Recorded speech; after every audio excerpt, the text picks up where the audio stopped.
Good morning. I am from Department of Civil Engineering from Mahavir Institute of Technology and Science, Jordan, Pali. We'll be giving a presentation on Euler's crippling load for column. So let's start. First of all,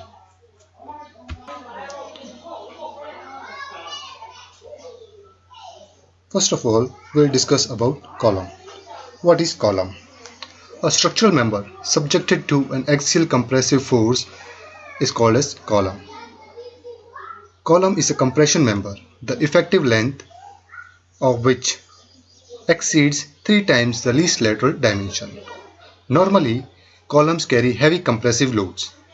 Columns are used in concrete and steel bridges. So columns can be made of concrete and steel both. Column geometrically looks like beam, but loading is different when compared. So the least lateral dimension is that dimension. Suppose we have two sides of a square or a rectangle A and B. If A is 200 mm and B is 300 mm, then the least lateral dimension is A, which is 200 mm. So the effective length of which 3 times the least lateral dimension. If it's greater than 3 times the least lateral dimension, then that member is known as column. Otherwise, that member will be known as a strut or a pedestal. You can see not a strut but a pedestal. Types of column. We generally have three types of column. The number one is short column, and number two is long column, and the third is intermediate column. Here I am discussing only two columns, that is short column and the long column.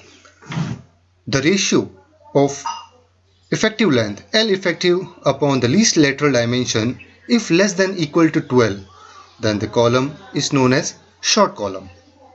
If the ratio of least L effective, if the ratio of effective length upon least lateral dimension is greater than 12, then the column is known as long column. So L effective is that length between the zero moments. That is, the distance between the zero moments of the column is known as L effective. We may also classify columns as a long column, short column and intermediate column on the basis of minimum radius of gyration.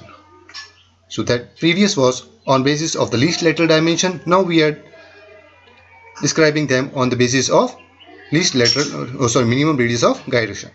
So if the ratio of effective length upon minimum radius of gyration is greater than 50, that is known as long column, where LE is the effective length of column and R minimum is the minimum radius of gyration. So what is radius of gyration?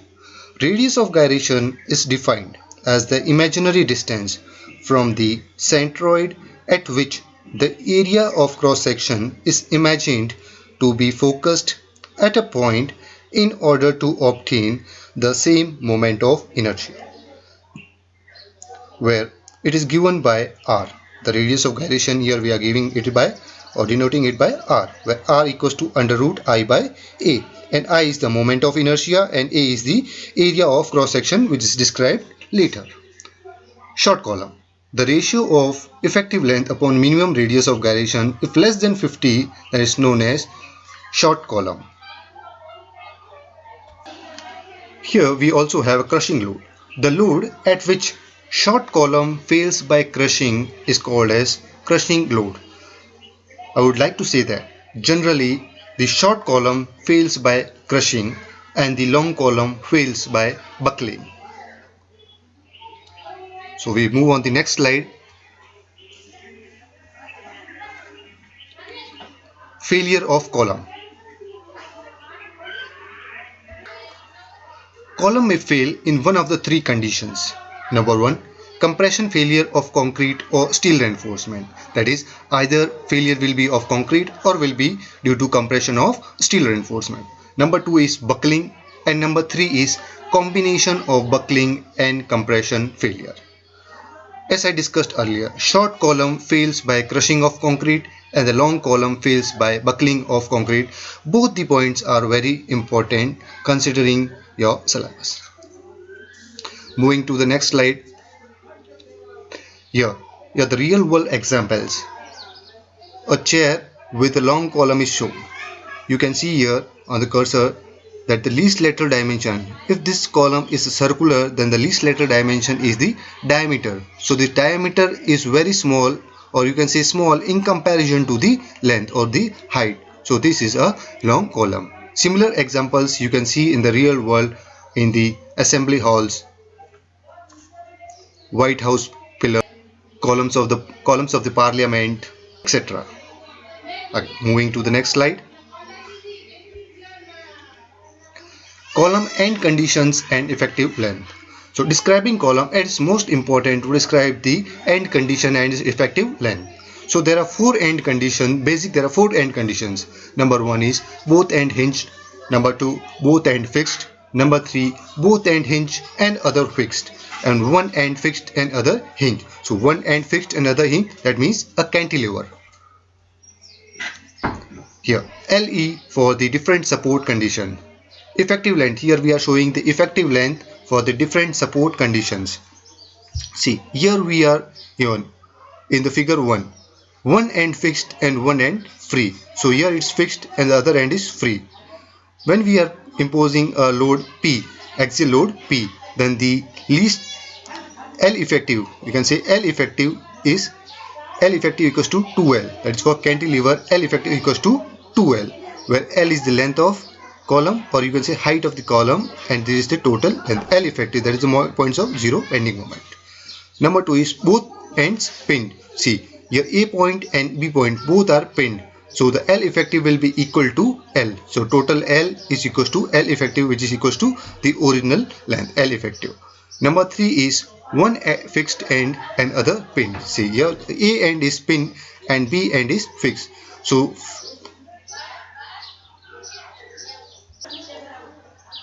here the L effective is equals to L by root 2, which is equals to L by 0.7 when the condition is one end fixed and other end is pinned. Number 4, both end fixed. So for both end fixed, we can see that the points of zero moment are at some distance from the fixed end. See, from A also it's at a distance, some fixed distance, and from B it's also at some distance. So L effective is equals to L by 2, that is equals to 0.5 L. So here are the four end conditions which we have to remember. L effective equals to 2L when one end is fixed and other end is free. L effective equals to L when both ends are pinned. L effective equals to L by root 2 or 0.7 L when one end fixed and other end pinned. When L effective equals to 0.5 L or L by 2 when both ends are fixed. Moving to next slide. Slenderness ratio. Slenderness ratio is the ratio of length of column and the least radius of gyration of its cross section. Of one, it's denoted by lambda. It is used for finding out the design load as well as in classifying various columns. How in classifying various columns? That is the short column or length, the long column or an intermediate column. Radius of gyration, as discussed earlier, is denoted by R, and where R is equals to root I by A, or I equals to A R to power square. So A is the cross sectional area or area of cross section, and I is the moment of inertia. Buckling of column, which is the main criteria of failure of a long column, depends upon the following factor.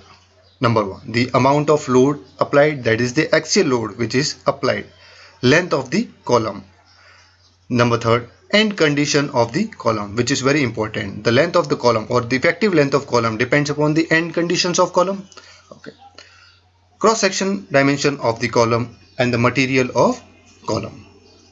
So 5 important points which are to be remembered on which the buckling depends. That is amount of load, length of column, end conditions of column, cross section dimension of the columns, and material of column. Euler's column theory assumptions. Number 1 assumption. Initially, column is perfectly straight and load is axial. So the load which is applied is axial.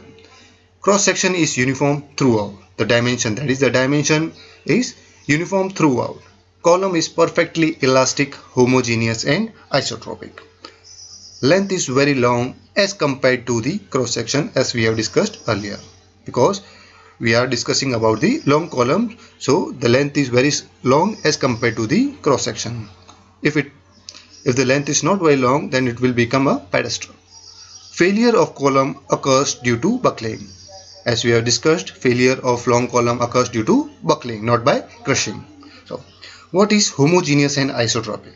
Homogeneous refers to the uniformity of the structure of a particular substance, and isotropic refers to the material that are isotropic materials are substances having physical properties that are equal in all directions. Now we are discussing the derivation of Euler's law or Euler's formula. So consider an axially loaded long column AB. Here's the A point and here's the B point of a length L. The total length from A to B is L. Its both end A and B are hinged. Here B end is hinged and A end is hinged. Due to axial compressive load P, let the deflection at a distance x from A be y. So here we are measuring a distance x from A point, and this deflection, this you can see on the cursor, the deflection here is y. So the bending moment at that section is given by d square y upon dx square equals to P upon EI, or sorry, d square y upon dx square into EI equals to minus P into y, where the negative sign on the right hand side, since Sx increases, curvature decreases. So d square y upon dx square plus Py upon EI equals to 0. So this is the linear differential equation whose solution is given as y equals to C1 cos x root P upon EI plus C2 sin x P under root P upon EI. Let's put this equation as number 1. Here C1 and C2 are the constant of integration. They can be found using the boundary conditions. How? At x equals to 0 and y equals to 0, we get C1 equals to 0 from equation 1. Also, at x equals to L, y equals to 0, we get C2 into sin L root P upon EI equals to 0. So if C2 equals to 0, then y at any section is 0, which means there is no lateral deflection, which is not true. Therefore, sin L upon root P upon EI equals to 0. So sin L root P upon EI equals to 0, from which L upon root P upon EI comes out to be 0 and pi. So we are having the value of two values 0 and pi. Taking least non-negative value, we get L upon root P upon EI equals to pi, because if we are taking the value 0, then all the whole term will be equals to 0. So we are taking the value as pi. Squaring both the sides and simplifying, we will get PE equals to pi square EI upon L square. This load is known as This load is called as a critical or buckling load or a crippling load. So Euler's crippling load is given by PE equals to pi square EI upon LE square, where this LE is equals to L effective. This depends upon the different end conditions. So if we are given different end conditions, so different PE will be calculated using the different end conditions. So effective length will be different for different conditions, where E is the modulus of elasticity, which is measured in MPa. I is the moment of inertia measured in mm4. LE is the effective length of column measured in mm. It's also known as critical buckling load. I hope you would have understand all this. Thank you.